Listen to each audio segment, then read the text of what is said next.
Ventspils, 1975. gads, Ziemassvētki. Amerikāņu kompānijas Occidental Petroleum un padomju ķīmiskās rūpniecības speciālisti uzsauc tostu ostas rūpnīcas celtniecības sākumam.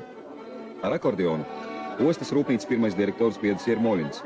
Viņš sekos rūpnīcas būvei, kas pasludināta par Vissavienības komjaunatnes triecienceltni.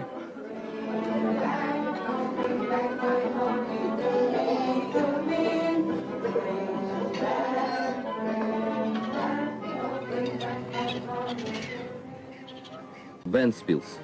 Здесь вырос припортовый завод имени 60-летия Ленинского комсомола.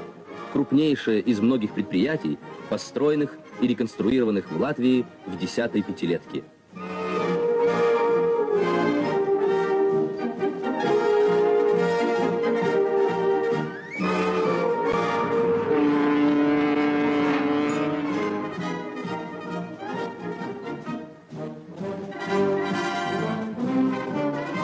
Ярким и радостным стал для Вентспилса день, когда в связи с завершением строительства комплексов завода сюда пришло сердечное приветствие от генерального секретаря ЦК КПСС, председателя Президиума Верховного Совета СССР товарища Леонида Ильича Брежнева.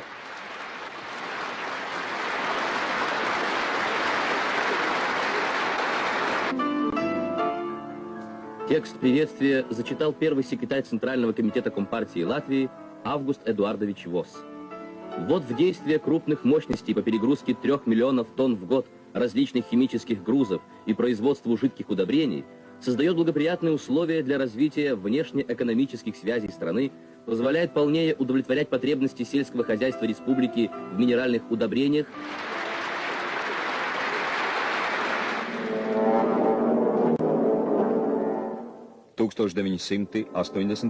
gads. Tālumos klusē Augusts Eduardovičs Voss un misters Armands Hammers, bet partijas Ventspils komitejas pirmajam sekretāram Jānim Blaževičam klusēšanas tiesību un iespēju nav. Es nezinu, par ko domāja Republikas vadība, ka šo rūpnīcu sāka celt. Atbraukuši uz partijas komiteju Republikas vadītāji, tā skaitā Augusts Voss, un pateica, ka nu jums būs brīnišķīgi, jums būs jauna rūpnīca, moderna rūpnīca, ar augstu kvalificētu darba spēku, un līdz ar to atrisināsies Ventspils sociālās problēmas līdz ar rūpnīcas celtniecību. Un bez šaubām, Hamara kungam arī vajadzēja savus līdzekļus izmantot. Pilsētas slimnīcas galvenā ārsta vietnieks Andrejs Eizāns. Pirmām kārtām šobrīd visbīstamākais bez šaubām ir amoniaks, jo tā ir pati gaistošākā viela, kodīgs sārms, kas būtībā cilvēkiem izdedzina acis un sadedzina viņa elpojamos ceļus, plaušus. Otra, tā ir akrilskābes nitrīls, kas pēc savas iedarbības ir līdzīgs zilskābei. Attiecībā par metanolu pietiek arī caur elpošanas ceļiem, lai izsaukt ceļindēšanos. Ja vēl pieskait šeit klāt superfosforskābi un naftas produkts, kuri arī bez šaubām nebūtu nav nekaitīgi, tad jūs saprotiet, ka mums ir jābūt ļoti stipriem fiziski cilvēkiem, lai mēs te varētu izdzīvot. Pretī bērnu poliklīnikai Ventas otrā krastā ir Kālijas salas pārkraušanas komplekss. Šeit ūdens ielas apkaimē bērnu saslimstība ar elpošanas ceļu kaitēm ir 3-kārt augstāk nekā citur pilsētā. Dzemdību nodaļas vadītājs Valdis Kupelis. Jāsaka tā, ka pēdējo 10 gadu laikā ir pieaugušas kroplības. Salīdzinoši ar 1977. gadu kropļu skaits pieaudzis 3,5 reizes salīdzinājumā ar 87. gadu. Pieaug pēdējā laikā arī slimo bērnu dzimšana. Teiksim, apmēram 20%, kas ir pilnīgi izteikti debīli bērni.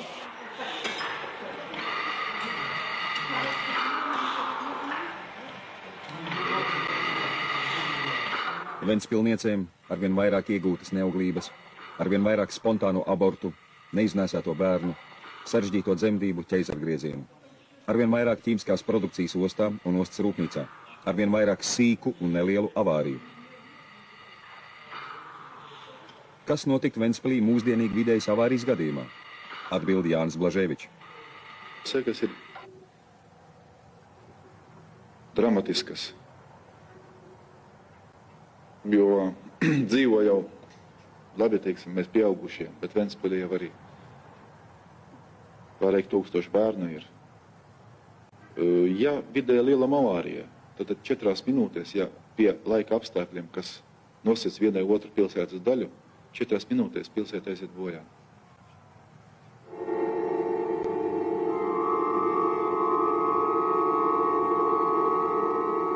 Laikraksta padomju Venta fotogrāfa Teodora Roņa liecības par tankuģa Ludvigs Svobodas sprādzienu Ventspils ostā pirms 3 gadiem.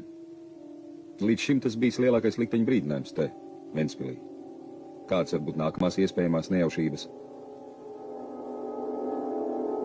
Pilsētas galvenais arhitekts Alvis Didriksons. Tālāk mums atrodas blakus arī jāņem vērā, pa ko mēs šodien daudz klusējam, atrodas arī.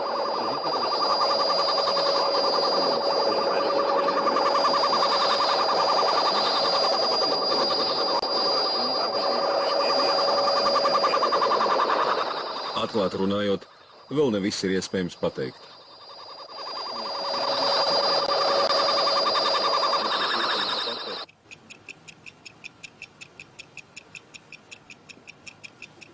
Avārijas gadījumā, lai pārstātu elpot visi ventspilnieki, pietiks ar 4 minūtēm. Un ļoti nedaudz ir arī to minūšu, kuras izšķir ik jaundzimušā likteni. Garām tie laiki, kad gandrīz katrs tikko dzimušais pirmoreiz ieelpoja un iekliedzās pats. Ar katru gadu arvien lielāks plūšais nedaudzajās minūtēs jāpieliek Ventspils mediķiem, lai bērniņa plaušas iedzīvinātu.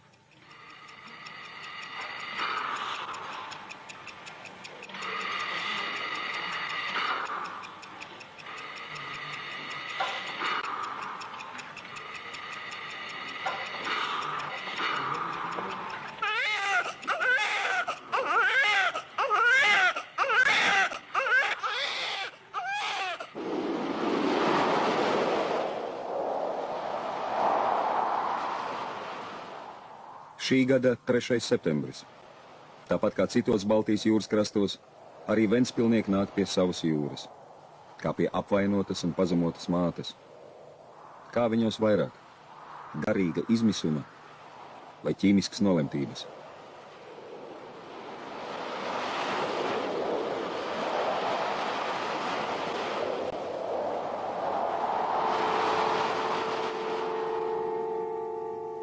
Pēdējos 10 gados uz Ventspili atcēlušies 26 000 cilvēku. Tālāk devušies 25 000. Droši vien katram sava veselība dārga.